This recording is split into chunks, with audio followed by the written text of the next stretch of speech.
take a listen and let your inner artist play, creating your dreams step by step every day.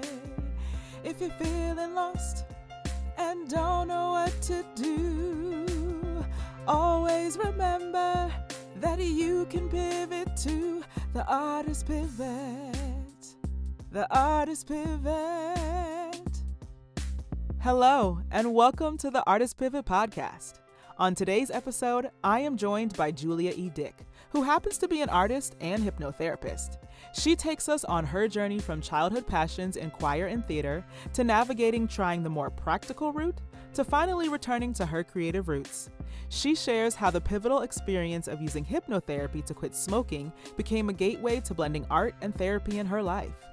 We dive into her unconventional path as she describes, embracing her identity as an artist, the challenges and joys of balancing multiple passions, and the importance of letting creativity flow through you rather than forcing it. We also discuss the value of surrounding yourself with people who inspire you, how limitations can be a creative frame, and how building a personal ecosystem can lead to a place where inspiration thrives. Get ready to be inspired to follow your own unique creative thread. Don't forget to visit ayanabay.com/podcast to sign up for the newsletter, browse show merch, and for links to the Instagram and Patreon. All right, here's our conversation. All right, y'all. So I'm excited to say that today on the podcast, joining me is artist and hypnotherapist Julia E. Dyck. Hello there, Julia. How you doing? Hello, I'm good. Thank you for having me. How are you? Of course. You're welcome. You're welcome. And I am well. I'm well. It's hot. I'm here on the East Coast and it's hot today. So I'm good, but I turned the fan on there during this recording because I'm sweating in this little studio that I got. Okay, yeah.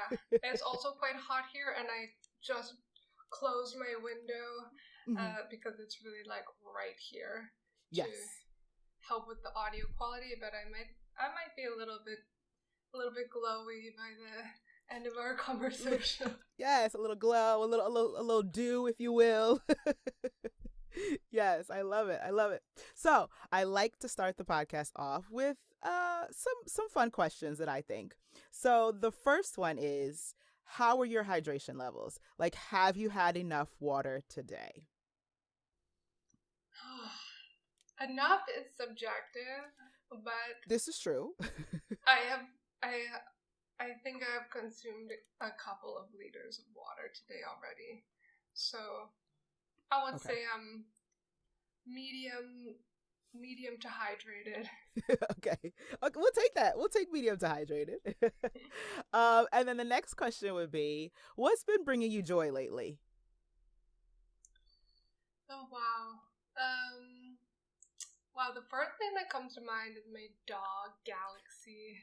Oh, that's a nice name. Yes. She's always giving me joy, but especially recently, I was in a residency and doing a lot of like woodworking and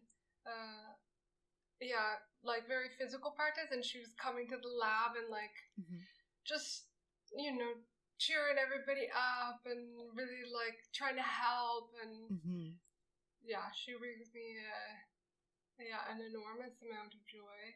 Also, the summer and the sun is bringing me joy. I'm in Brussels, and it's like it's quite special to have vitamin D. Yeah, agreed. Yes, it is. Yes, it is. Yes. Oh, I love that. Yay for Galaxy and the sun. Yes, I love that. I love that. But I'm excited to talk to you today because I know we connected on Instagram, and I thank you for all of the information that you've given me so far and like your journey, right, as an artist. And you even say that you're still kind of feel like an outsider as an artist, which I'm like, that's not true. You were born one, but we can get into that. But like, tell me a little bit about your journey into, what you're doing now as a hypnotherapist and an artist, because you didn't start in the quote unquote traditional way, right? Like you kind of went off and did what your parents quote unquote told you to do. And then you were like, wait a minute, I want to live my life. Totally. Yeah, I mean, I was always engaged in art making and theater and choir and, you know, as a child and as a teen. And I think, like, you know, my family was, like, I'm very grateful that they, you know, supported me and, you know, paid for the piano lessons and everything. But when it came to being, like, time to go to university, you know, that's kind of a different story. Like, what are you going to invest in for your life? And yeah, it's funny. I actually did my first year in gender studies and performance, and I like loved it. It was like musical theater, and yeah, really also like expanding my mind with feminist theory. And then yeah, I got kind of convinced to go a little bit more of a practical route, and I ended up getting a business degree. Okay, it's my undergrad.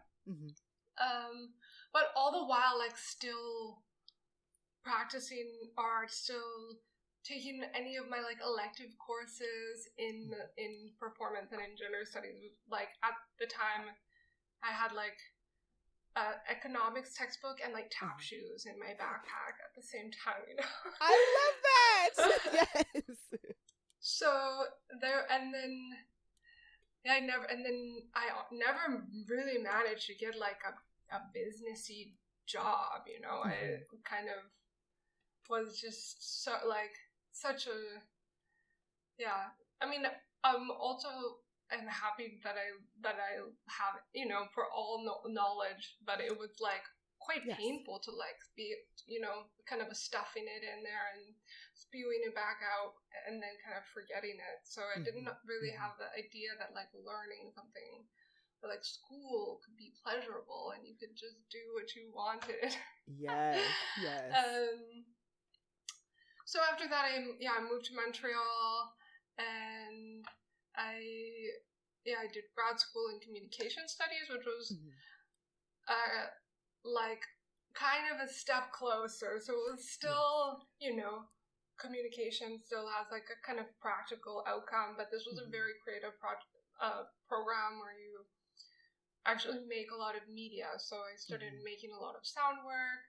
I was playing in a band at the time. So yeah, it was really in my kind of, like, mid-20s that I started, like, allow myself to kind of unleash a bit more and, like, take myself a little bit more seriously as a creative person. But even then it was still kind of like a little bit held back or withdrawn because I was still like, oh, okay, well, I still kind of have to keep my, you know, job options open, like, and then I did end up working in communications for a couple of years, and, you know, that was cool, and I nurtured my practice on the side. And then, yeah, it took some years in my late 20s that I started allowing myself to experiment a bit more, to really make art. And I was always making things. I was doing community radio, but to really take it a little bit more like, okay, you know, I'm doing things. Yeah. I did a residency here in Brussels, actually, and that was kind of my, like, gateway into the European art world, and I was like, wow. Yeah, I'm here. Yes. Yeah. Just so I have a question. To see what was possible. I love that. Right? You broadened your horizons to see what was possible.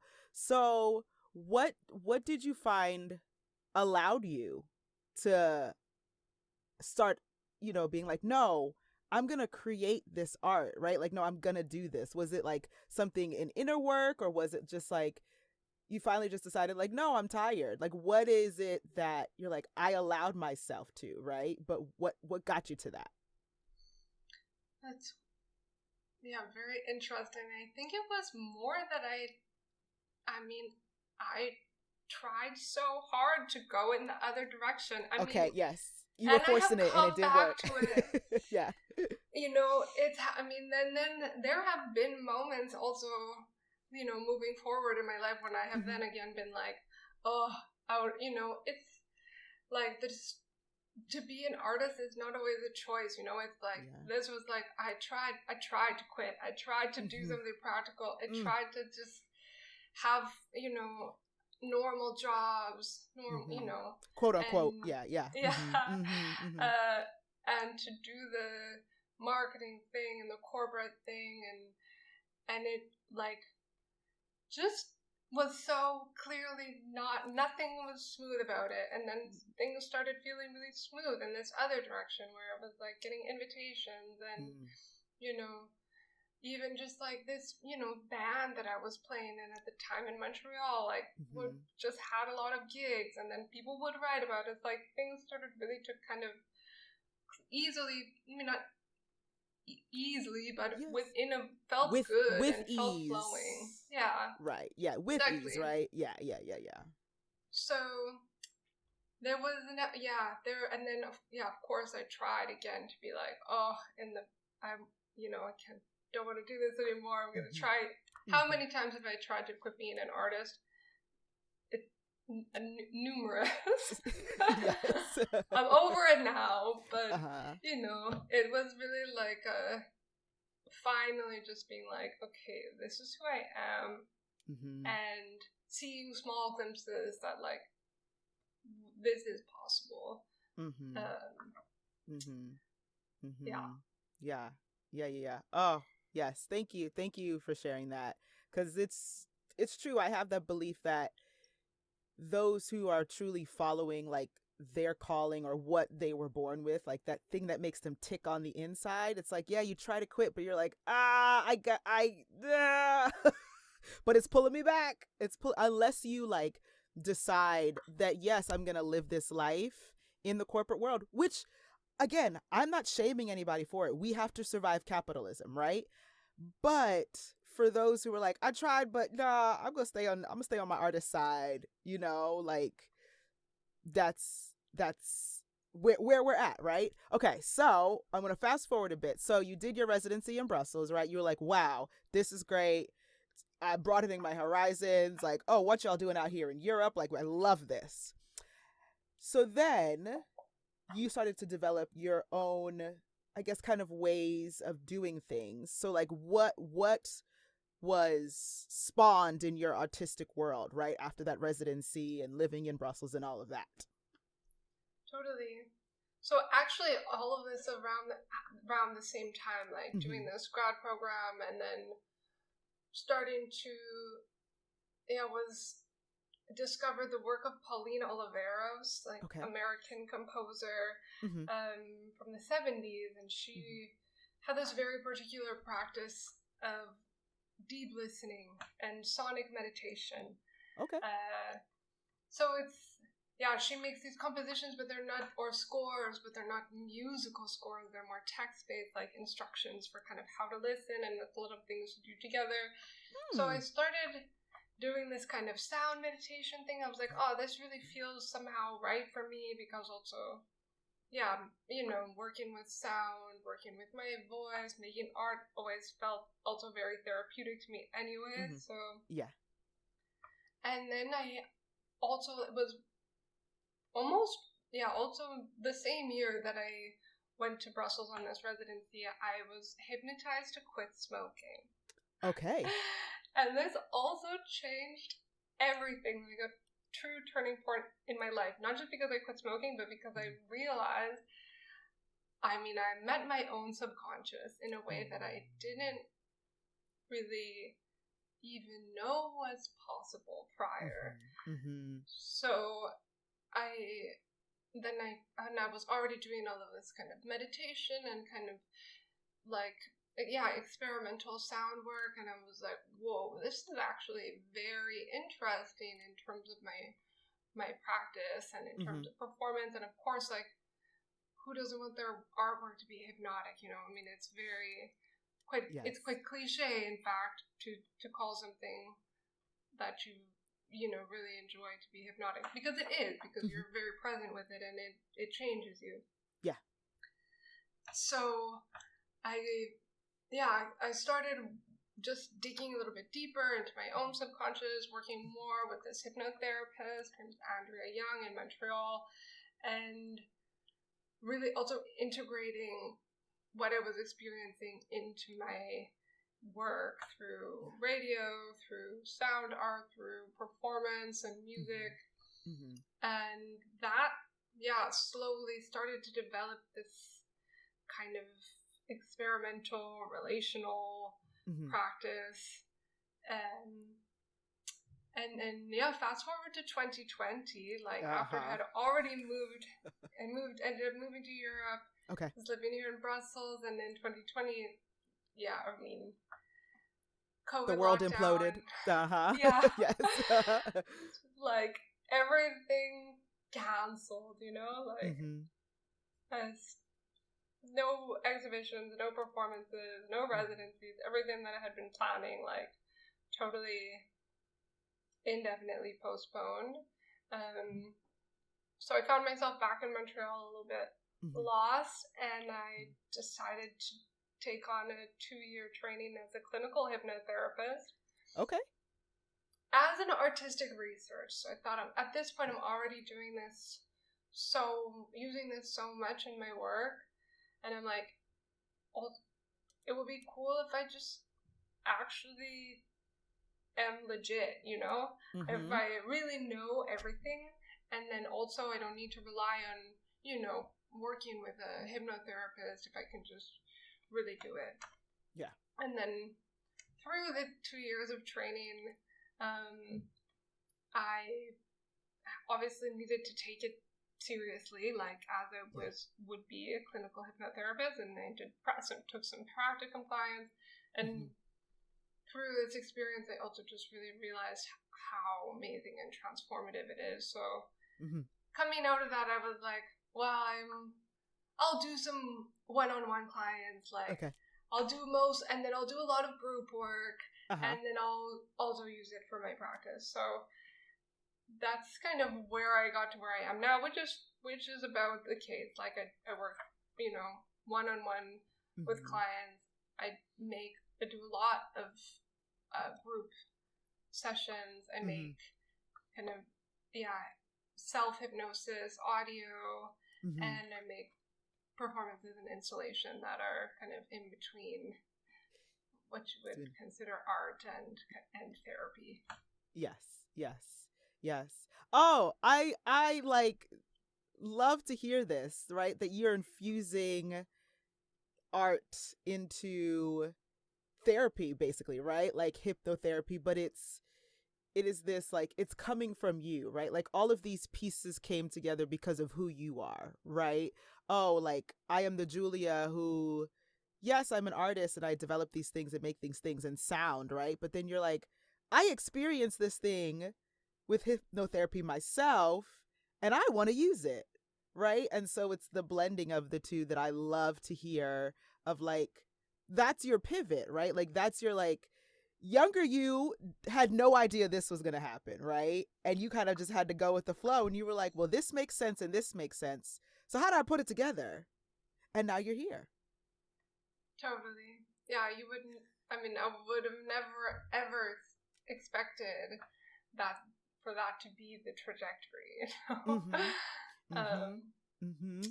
Which is why it's so beautiful to let yourself, you know, be inspired and start to follow things that really pique your curiosity, because that's clearly where you're supposed to be, you know? Correct.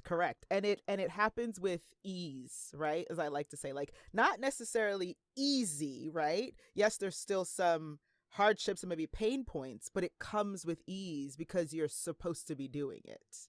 You're like, oh, yeah, it's making sense, right?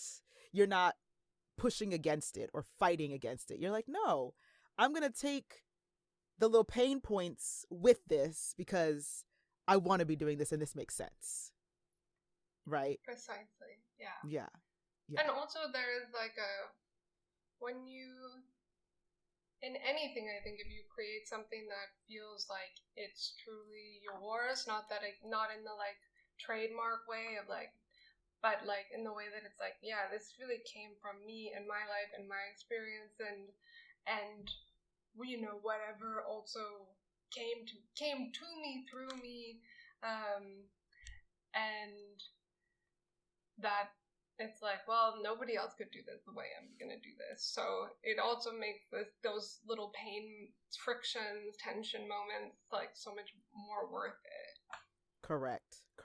Yes, I agree with you. And I even actually, I want to quote you because you said something, because you wrote this down for me. You said, treat your art as it is something that is being channeled through you rather than an extension of yourself, and the process will become so much more enjoyable. There it is, y'all, Exactly. in a nutshell. There it is. Yeah. Mm-hmm. I think we have, I mean, as creative people, as artists who can have this idea that you are like, of course, you're a creator. Mm-hmm. Like, you're mm-hmm. making things. You're really bringing things into the world. But that doesn't mean that it has to come specifically from you, or like that needs to be work or researched so much as like the ideas that come to you when you're like, you know, in the shower or walking the dog or whatever, like that's actually that's the work. Like that can be it. And I really like feel so much like this when you have this pressure to create, like, oh, I have to generate an idea, I need to know what I'm doing. Sitting at a blank screen and trying to, you know, come up with something brilliant. Like that can be so painful, whereas really if you can just like allow things to flow through you and take seriously the things that do come to you, it changes the entire process. And I know it sounds so simple, but I think it's really like, it is kind of a skill to be cultivated, to be open enough and kind of vulnerable to ideas, to inspiration, and also to not dismiss them, you know, like so often if we have an idea or something comes to us and then you're like, okay, but if it didn't come out of a book, or if it doesn't seem somehow kind of brilliant in some way or super complex, then like maybe that's not of value. But when you start to kind of follow the thread and with curiosity, then it's like, oh, there's actually something there. Right. Correct. And we also put our own value on it, right? I think that's something that needs to be harnessed or trained. I'm looking for the right word, but like, if you have that idea, right, and your automatic thinking is, oh, it has no value, well, whose voice is that? That's not yours, right? You have to put your own value on it, and like you said, kind of follow the string, follow the path. Wait, where is this kind of taking me, right? And I think there's a balance in that, because I understand that like we do have to be open and honest with ourselves and like, oh, I actually really think that's a really good idea, right? But also living in this world, not everybody is as open as artists are. Like I tend to hang around artists because I find the most open in the world. Not everybody is, right? So telling your ideas or sharing your ideas with people who aren't, like, we have to be careful with that, because that's where that voice comes of like, well, this doesn't have any value. Oh, totally. Like, who said that? Yeah, then there's also exactly this. Then you need to kind of cultivate a trust within yourself that like you're very, very, to be very careful about who you talk to about what and about at what stage of when the idea is there. Correct. Think that it's just something that you need to cultivate, because there have been moments when I've been like, oh, I want feedback from everybody, you know, and then you realize that you don't want the feedback from everyone, or like you cannot take everybody's idea and you're not going to please everyone, and that's okay. And to just really find this balance between being, and the right timing of like, when is the idea something that I'm like ready to talk about it, that I'm not going to be too swayed. In what ways am I willing to change it? In what ways am I not? Yeah, that's very true. Timing is everything, right? With the idea itself and how you follow the path. But like you said, with sharing, right? Like, is it developed enough? Do I have enough belief and trust in it before I share it? So that, like you said, I'm either not swayed, or what would I allow someone to sway me on, right? Like this, I'm 10 toes down for this, but maybe this I can let someone help me adjust, right? But like you said, it's all about timing and who you talk to, right? And whose advice you trust, right? Because I very much live in the notion of, I'm not taking advice from anybody whose life I don't want to live.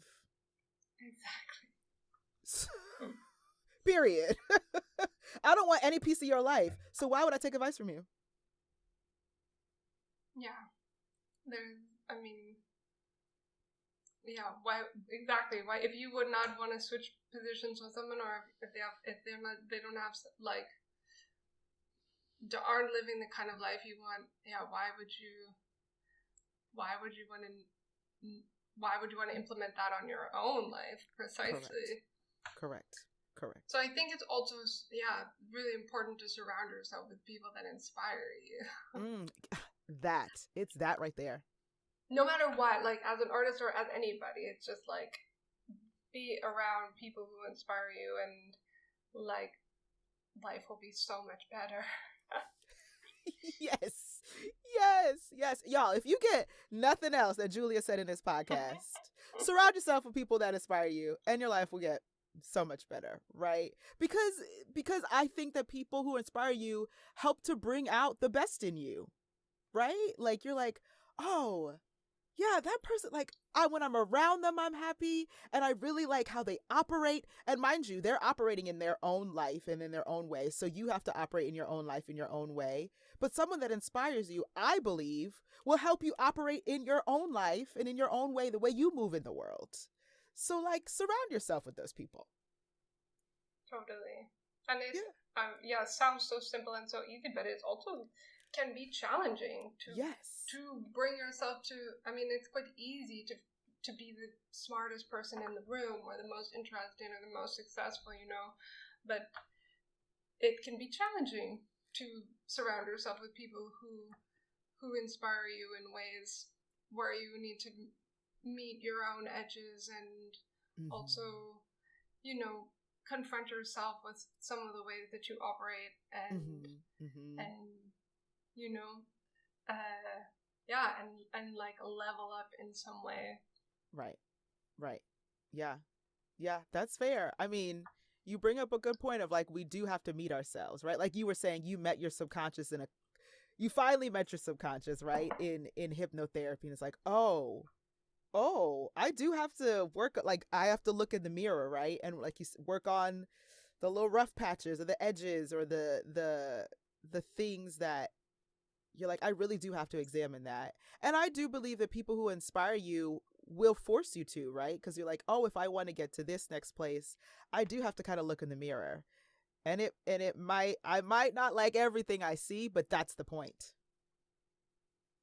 Totally. I mean, like, imagine being friends with someone like Beyonce or something, how, like, you would just be like, I don't, the level of execution, the like time management, I can only imagine, but how that would make you be like, yeah, okay, I really got some things that I gotta work on here. Right. I got some things that I gotta work on, right? But also in your own way, right? Because I had this conversation with someone, and I was like, people need to stop saying that we have the same amount of hours that Beyonce does in the day. We do not.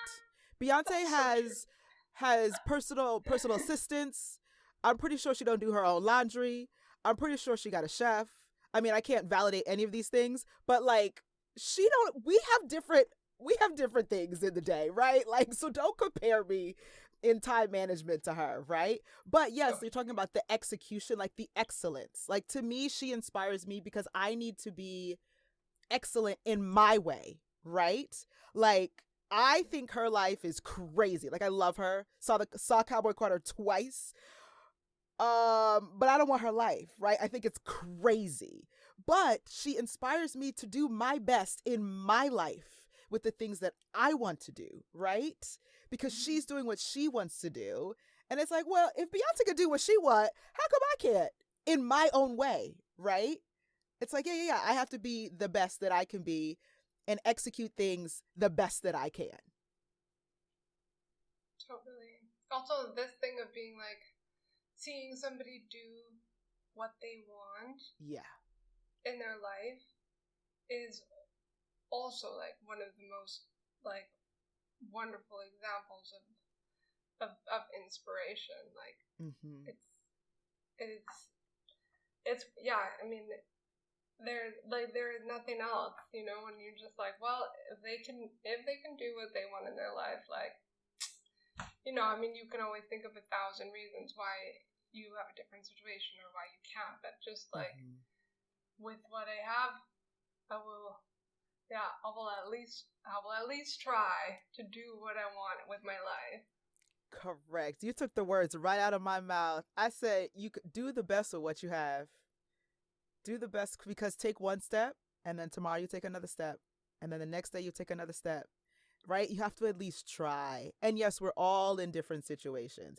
I don't have Beyonce's money. Okay? I can't just snap my fingers but I can do what I can with what I have. Yeah, totally. And I think there's also something to be said about that, because limitations do create style in a certain way, you know? Like if you have a full-time job and you can only work in the evenings and you only have like, you need to make work on your kitchen table or on your laptop or even on your phone. It's like, what is it that I can do with my creativity? Like in these moments, like what are my specific, I mean, everybody has limitations of something, resources, time, you know? And I think trying to fit that into the equation and be like, what is it that I can do with what I have? And that's going to create your own specific style, you know, of creation. Like, I think I notice this every time I go on like a residency or something and I have access to different resources and different tools, like, or if I somehow have like, you know, there's a train going by outside the window and I'm like, well, I'm not going to work on sound, so I'm going to do something else. And this like, also there is like nothing like a frame, you know, of limitations. That's how the work gets made. Yeah. Ooh, I love that perspective, Julia. Yes. Oh, yeah. I'm taking that away. That's my takeaway from this. Like, I love that. Right. Like, what is the limitations, the frame, right? Like, that's going to create a style and a certain thing, right? And so, right, using your limitations, I guess, in essence, to your advantage, right? Like, what can I do in said limitations? And changing the perspective, like maybe these limitations aren't a bad thing. They're just a thing, right? Not labeling it good or bad. It is what it is. So what can I create? Exactly. Yeah. Oh, I love that. So I do have one more question for you. How do you, because I find it with all of my, you know, friends that I have and colleagues and other artists that I speak to, finding the balance, right? And all of the things you do. So how are you finding the balance between having private clients, doing group sessions, and also art installations and working on your sound and all of these pieces to you? I would be lying if I didn't say that it's sometimes a bit chaotic. Fair. However, and like, do I have the best balance? I'm not sure, but I like my life, and I managed to do everything that I wanted to. So so I would say for me it works. And I mean, I think I'm also very fortunate to live quite freely and intuitively right now. Mm-hmm. So that it's like also find ways for each thing to feed the other thing. So like Yeah. something will happen in a client session, and that will will really have me thinking about, and then maybe that will lead to something that I'm going to do in a group session, because I'm like, oh, actually this is something that actually I think many people deal with in some ways. So then how can I expand on this into group session. I mean, then there are, in my artistic research, there are many ideas that I'm just kind of mulling over, and this also feeds into what I'm doing in hypnosis. And I heard this kind of concept or term comes from like ecology, called the edge effect.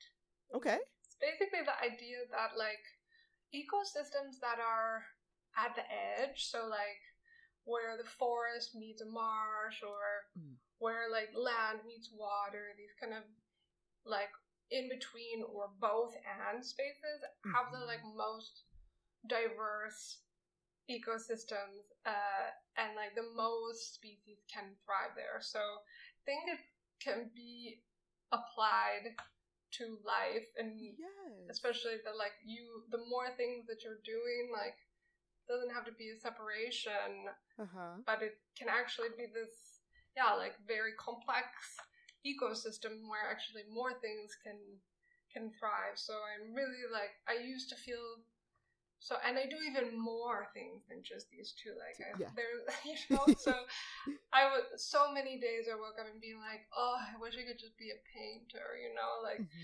only I could just have one medium and work on one thing, or just even like, also there were years when I could be like, I wish I could just be a dentist and just go and just work on teeth all day and focus on this one thing, and that's it. And now I'm realizing more and more that like, oh, but it does actually feed everything to be working on multiple things at a time. Yes. To have multiple skill sets that feed into each other. Yes. And I'm just really like, trying to be open to letting them leak through each other as much as possible, and to try to not, I mean, of course that there is some definition between like if I'm working with a private client and if I'm making an artwork, of course, but I definitely like, there is a lot of cross-pollination between those two, and I just am like, whatever it is, like the center point is me, and it matters to me, so I allow myself to engage and to let it be influenced by any of the other aspects of things that I'm doing. Yeah. Oh, thank you for sharing. I love that. And yes, thank you for sharing that. The theory. What is the edge? The edge theory? The edge effect. The edge effect. The edge effect. Thank you. I really like that, right? Like you're developing your own ecosystem, and you're in it, right? And even like you said, oh, I wanted to focus on one thing because we think it's, I'm using air quotes, y'all, easier, right? When it's like, no, actually, I personally think variety is the spice of life, right? And so because you can be working on so many things, yes, in this moment, I'm focusing on this, but then I'm going to move to something else and that's right in your ecosystem that's thriving. And again, we're not saying it's easy, y'all, but I think that's what makes life, like you said, you like your life, right? Like I like my life because of all of the things that you're doing, that we're doing, right? So I think if people can strive for that, again, we're all in different circumstances. I do not want to like glaze over that. Everybody's in different circumstances, but if you can do your best, right, to kind of develop your own ecosystem, I think that's the way forward, especially in the world is figuratively and literally on fire. So like Exactly. Yes. Yeah. So seek joy where you can. Yes. Yes. And I think you also, what you mentioned, like, yeah, just like, well, right now I'm doing this, and right now I'm doing this. And I think there's also attention to just presence, like that. Yes. If you can, that's the balance. Like trying to Yes. multitask and do 10 things at the same time. That. Like, that's chaotic. And like, then you're not really doing anything. But if you're like, well, right now I'm doing this and I'm fully here for this project and like, or for this conversation or for this writing this grant application or doing this accounting thing that I don't want to do, you know, but it's like, okay, right now I'm doing this. And then, you know, and then you move on to something else and right now I'm doing this. And like, of course, there's going to be some leakage between them. And like, that's beautiful. But I think, yeah, being deeply present in what you're doing, especially when you're not doing anything, is also like a very,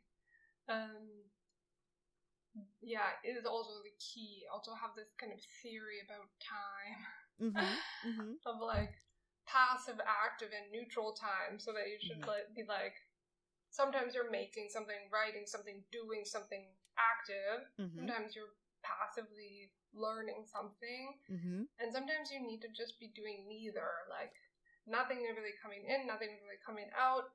And this is also when I tend to have, like, this is when the, like, transmissions come, the best ideas, when you're, like, yeah, playing with the dog or kids or cleaning or cooking or, yeah, like, exercising. It doesn't need to be, like, meditation, but sometime when there's, like, you're not active, you're not bringing something in, you're not putting something out, and this, like, is deeply, like, rejuvenating, like, and also very, very good, like, to just be open to receiving whatever kind of ideas, inspirations the universe has for you. Right. The moments you're just being a human being, like, it's being present. I'm here, right? I might be cleaning or doing some dishes, but you're just here. Yeah. Yes, I love that. Okay, so my last question for you is going to be, what would be like your nugget of wisdom or your words of advice to artists out there? I think this idea of being really open to receiving. So, I mean, oh gosh, there's so many, but I would say really like ritualize your practice. So, you know, find a practice that's yours and then show up for it. Like, and at the same time, remain open to the ideas, the inspirations that are coming to you without needing to force them. This is like, to me, the combination of that creates the most ease. It's like, I know that no matter what, I'm gonna go to my studio, I'm gonna do my thing, maybe I'm gonna play my synthesizer, I'm gonna do some writing, you know, like, the practice continues even if there's not a deadline or a paycheck or a clear project, like, at least, you know, I mean, at least a bit, the practice continues. Like, you know, we'll always carve a little bit of time for it, because that's why it's a practice. You have to keep going back to it no matter what. And then, but don't force ideas. Let the content, like, come to you. If something piques your curiosity, allow yourself to follow it. If you have, like, randomly when you're in the bath, like, an idea that arrives fully formed, follow it, accept it. And this just also this perception thing of being more like a channel, allowing things to come to you and through you rather than necessarily from you or by you. I think that is Yeah, that's kind of my philosophy on creativity. Yes. Yes. Okay, great. Great. Thank you. Thank you. Thank you. All right. So, Julia, where can everybody find you out here on the interwebs? Sure. So my personal Instagram is Julia E. Dyck, and that's also my website, juliaedick.com. If you're curious about my hypnosis practice, which is also very much connected to my art practice, it's called Spectral Center. So I'm on Instagram at spectral_center and have a website that is www.spectral.center. So yeah, even though these two practices I do feel are very similar, on the internet they're a little bit separate, although there is some crossover. Yeah. Heard. All right. And don't worry, all of that's going to go in the show notes, y'all. So it's going to be easily clickable. So you can reach out to Julia. And Julia, I must say before I let you go that I acknowledge you, I celebrate you, and I uplift you. Wow, thank you. Those are really nice things to hear. You're very welcome. You're very welcome. Thank you so much for joining me. Of course, it's been a pleasure to talk to you. This show is hosted and produced by me, Ayana Major Bay. Theme song lyrics written by Ayana Major Bay and Melissa Victor. Make sure to like, subscribe, and share this show with your friends. Links to the newsletter, merch, and Instagram are in the show notes. Talk to you soon. We Audition is the video chat community where actors can audition, self-tape, rehearse, and get expert industry advice. Get instant self-tape readers through video chat, browse through the dedicated actor meditations, podcasts, and books, meet casting directors in the virtual green rooms, and also make money by becoming a reader for other actors. If you join We Audition and use code PIVOT, you will receive a 25% discount on your membership. Link in the show notes.